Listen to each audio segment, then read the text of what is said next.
do you ever feel just stuck? You make these huge, ambitious plans, maybe those classic New Year's resolutions, and then, boom, a few weeks later, you're kind of right back where you started. We always beat ourselves up, right? Blame it on motivation, willpower. But according to James Clear, in Atomic Habits, maybe the person isn't the problem. Maybe the system is. That's a huge shift in thinking, isn't it? We're sort of wired to look for that massive breakthrough, that quantum leap. But what this source material really hammers home is that real success, it comes from these tiny, almost invisible improvements, the 1% changes. Yeah, and that airplane analogy he uses is just so powerful. You're flying from New York to LA. Right. And if you just tweak the nose of the plane, like 3 degrees, it sounds like nothing, maybe 80 inches, you wouldn't even notice it at first. For hundreds of miles, it seems exactly the same. But keep going on that slightly different path. You don't land in LA, you end up somewhere near Tijuana. Wow. So those tiny, tiny daily changes, the ones we brush off as insignificant, they totally alter where you end up years down the line. Exactly. That subtlety is why it works. It flies under our own radar, our resistance. We don't fight it because it feels small. And the math is pretty wild, too. Get just 1% better each day. Just 1%. And in a year, you're, 37 times better? 37 times better. No. But the flip side is scary, too. Get 1% worse each day, and you slide practically down to 0. Yikes. Compounding. It's relentless. It can build you up skills, knowledge, fitness, or it can drag you down stress, bad habits, negative thoughts. So success isn't about some one-off transformation. It's really the product of your daily habits, your system. Okay, so that's our mission for this deep dive then. Let's unpack that system. We're going to try and shift the focus, right, away from the big outcome, the goal, and really drill down into the process, the system itself, and explore those 4 laws of behavior change he talks about. Before we get into the how-tos, we kind of have to tackle something a bit, well, discouraging first, the reality of progress. We expect it to be linear, don't we? Put in effort, get results, like climbing a steady hill. Yeah, but it's almost never like that. The reality is more like an exponential curve. Yeah. And there's this big gap at the beginning. Clear calls it the valley of disappointment. Ah, yes. I know that valley. You're doing the work. You're making those 1% changes, showing up every day. Yeah. But you look around and you just don't see much happening. The results are tiny, almost invisible. And that's the killer, right? That's where most people give up. You think, this isn't working, lose patience, and just slide back into the old ways because the big payoff feels so far away. You absolutely need that patience, that consistency to push through it. So this connects back to that whole goals versus systems thing. It really does. We're always told, set goals, aim high. But what if? What if we just forgot the goal for a minute and focus purely on making the system better? Okay, I see the logic, but play devil's advocate here. If I only focus on my system of, say, writing 1 sentence a day, am I ever actually going to finish a book? Don't goals still give us, direction? Oh, absolutely. Goals are crucial for setting the direction, no doubt. But they're a pretty terrible way to measure your progress day to day. Think about it. There are like 3 big problems of being totally goal-focused. First, winners and losers often have the exact same goals, right? Every single athlete at the Olympics wants gold. True. The goal doesn't separate them. Their daily system of training, recovery, nutrition. That's what makes the difference. Okay, good point. It's the process, not just the wish. Second, hitting a goal. It only changes your life for that specific moment. You finish the marathon, yay, but then what? Often, the motivation just evaporates because the target's been hit. You stop running. Yeah, I've seen that happen post-project slump. And third, goals create this black and white succeed or fail thing. You're either a winner or a loser, even if you made tons of progress, but just missed the final mark. Yeah. So yeah, goals point the way. Systems get you there. All right, so if the system is about changing what we do, how does that connect to changing who we are? The book talks about 3 layers of change. Right, so on the surface, you've got outcomes. That's the result you want, like losing 20 pounds or finishing a report. Okay. Then deeper, if you have the process, that's what you actually do. Your workout routine, your writing schedule, your meeting habits. Makes sense. But the deepest layer, the foundation, is identity. This is about what you believe about yourself, your self-image, your worldview. And the argument is, start with identity. That seems kind of backwards, doesn't it? It feels like it, but it's actually the most powerful way to make change stick. The shift is subtle. Instead of, I want to run a marathon outcome, it's, I want to become a runner identity. It's not, I need to learn guitar, it's, I want to become a musician. So the focus is on being that type of person. Exactly. Every time you lace up your shoes and go for that run, even a short one, you're casting a vote for being a runner. Every time you practice scales, you're reinforcing the identity of a musician.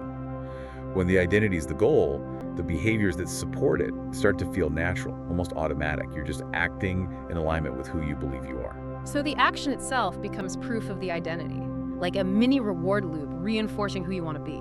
Precisely.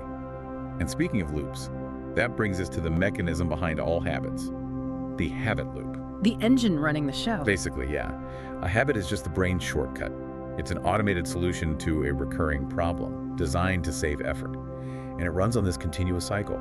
Cue, craving, response, reward, CCRR. Okay, break that down. The cue, that's the trigger, like my phone buzzing. Yep, or maybe just feeling bored or walking into the kitchen. It's the signal to act. Then comes the craving. That's the motivation, the desire. Wanting to know who messaged you, wanting to relieve the boredom, wanting that snack. Got it. And the response is the actual habit itself. Picking up the phone, grabbing the chips. That's the one, the action you take. And finally, the reward. This satisfies the craving. You find out who texted, the boredom eases for a second, the chips taste good. And that reward tells your brain, hey, that worked. Let's do it again next time the cue pops up. Exactly. And that's how bad habits get so entrenched. Each time you complete the loop, feel bored, cue, craze distraction, craving, check social media response, feel momentary relief, reward. The connection gets stronger, more automatic. That wasted time scrolling, that's the price of a well-reinforced, unhelpful habit loop. Okay, so if we want to build good habits and break bad ones, we need to hijack this loop. That's where the 4 laws come in, starting with making a good habit actually happen. Right. Law 1, make it obvious. Yeah. So much of what we do is unconscious. We're on autopilot. The first step is just seeing it. Bringing it into the light. How? He suggests the habit scorecard. Literally write down everything you do in a typical day. Wake up, check phone, brush teeth, make coffee, everything. Then label each one, positive, plus, negative, or neutral. It forces you to see what's actually going on. Like that quote, until you make the unconscious conscious. It will direct your life and you will call it fate. Exactly. Awareness first. Then you need clarity. Vague intentions like, I want to exercise more, are useless. To be specific. Use an implementation intention. State exactly what you'll do and when and where. I will behavior at time and location. So not read more, but I will read for 15 minutes at 7 a.m. in the living room armchair. Perfect. Super concrete, no ambiguity. Another trick is habit stacking. Link your new desired habit to one you already do automatically. After I current habit, I will new habit. Like after I finish my morning coffee, I will meditate for 1 minute. Exactly. Leverage the momentum of an existing habit. And then there's the big one, environment design. Ah, the space around us. It's huge. Your environment is like this invisible hand guiding your choices, often way more powerful than your willpower on any given day. We form relationships with objects and spaces. The couch might mean relax and watch TV, while a specific desk means focus and work. So that idea of one space, one use. Don't try to work on the couch if that's your Netflix spot. Pretty much. You're fighting against the established cue. And to stop bad habits using this law, make the cue invisible. Get the junk food out of the house, put the phone in another room when you need to focus. Precisely. Out of sight, out of mind. Or at least less likely to trigger the craving. Okay, that's making it obvious. Law 2. Law 2. Make it attractive. This taps into our brain chemistry, specifically dopamine. The motivation molecule. Right. And the fascinating thing is, dopamine isn't just released when we get the reward. It spikes in anticipation of the reward. Ah, so the craving itself is driven by that dopamine surge, like seeing a cake in the bakery window. Exactly. Or think about gambling, or even just hearing the notification sound from your phone. The dopamine spikes before the action, driving you forward. We need to use that. Wow. One way is temptation bundling. Pair something you want to do with something you need to do. Like, I can only watch my favorite Netflix show while I'm on the exercise bike. Yep. That's using the Premack principle, a fancy term for using a desired activity to reinforce a less desired one. The anticipation of this show makes the exercise more attractive. Okay, that makes sense. What else makes things attractive? Our social environment. We are tribal creatures. We want to fit in, belong, earn respect. So if you want to adopt a habit, join a group where that habit is the norm. Want to read more? Join a book club? Want to get fit? Hang out with fit people? Their normal behavior rubs off on you. Surround yourself with the behavior you want to adopt. And understand the deeper why. Checking Instagram isn't an ancient human drive, but connecting with others, seeking social approval, reducing uncertainty, those are. Our modern habits are often just new ways to satisfy old primal motives. So we need to reframe the hard habit. Exactly. Focus on the benefits, make them attractive. Don't think, I have to go work out and get tired.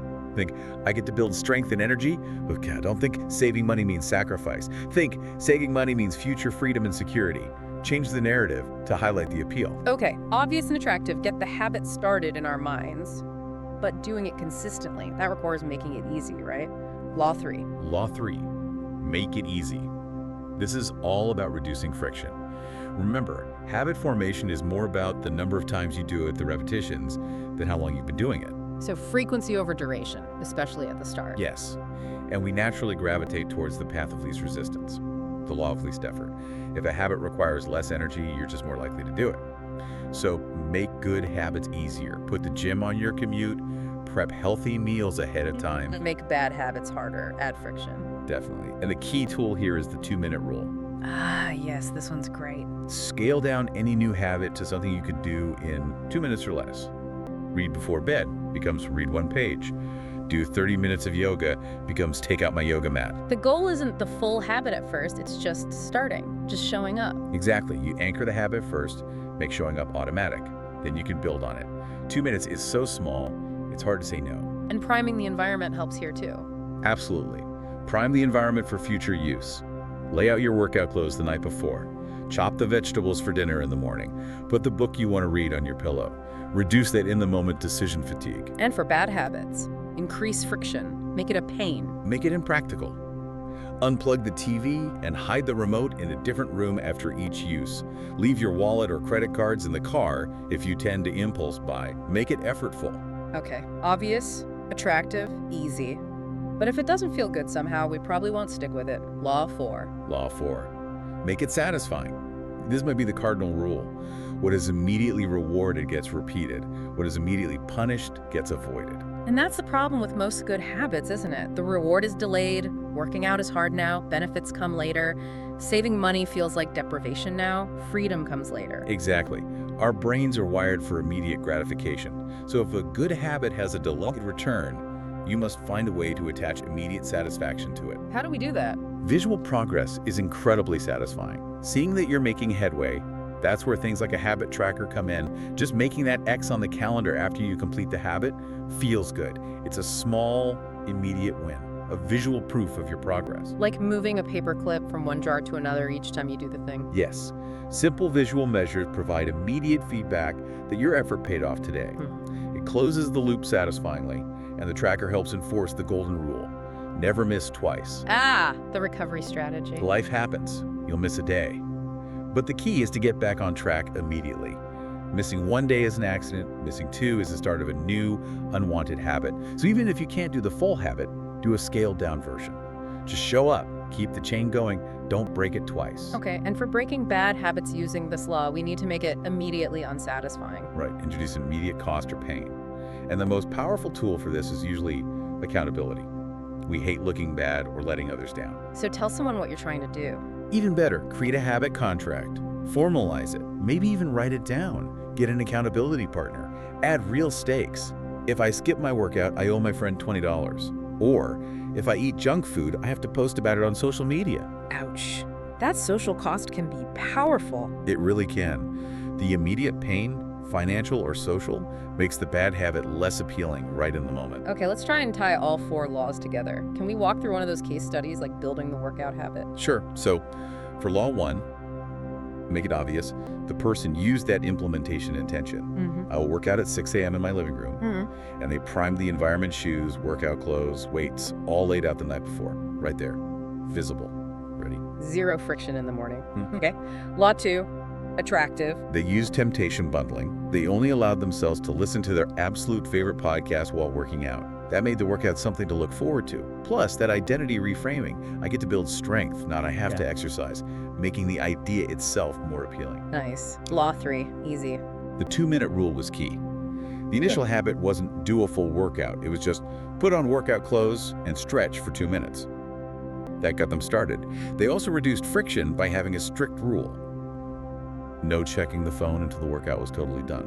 removing a common derailer. Smart. And finally, Law 4, satisfying. They used a habit tracker, getting the satisfaction of crossing off the day, and they added accountability. They take a quick picture tracking their workout, like calories burned, and send it to their partner.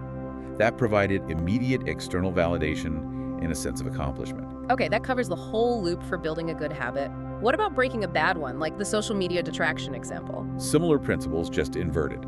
For Law 1, invisible, and Law 2, unattractive, they deleted the distracting apps, logged out, maybe even set their phone screen to grayscale to make it less stimulating, made it boring, Okay. and they reframed it. Checking social media is the easy, passive option. I want to be someone who creates or focuses, making it mentally unattractive. And Law 3, make it difficult. That was about increasing friction, leaving the phone in a drawer in a completely different room during work hours, making it a real hassle to just grab it impulsively. Right, adding steps. And Law 4, make it unsatisfying. That's where the habit contract kicked in hard.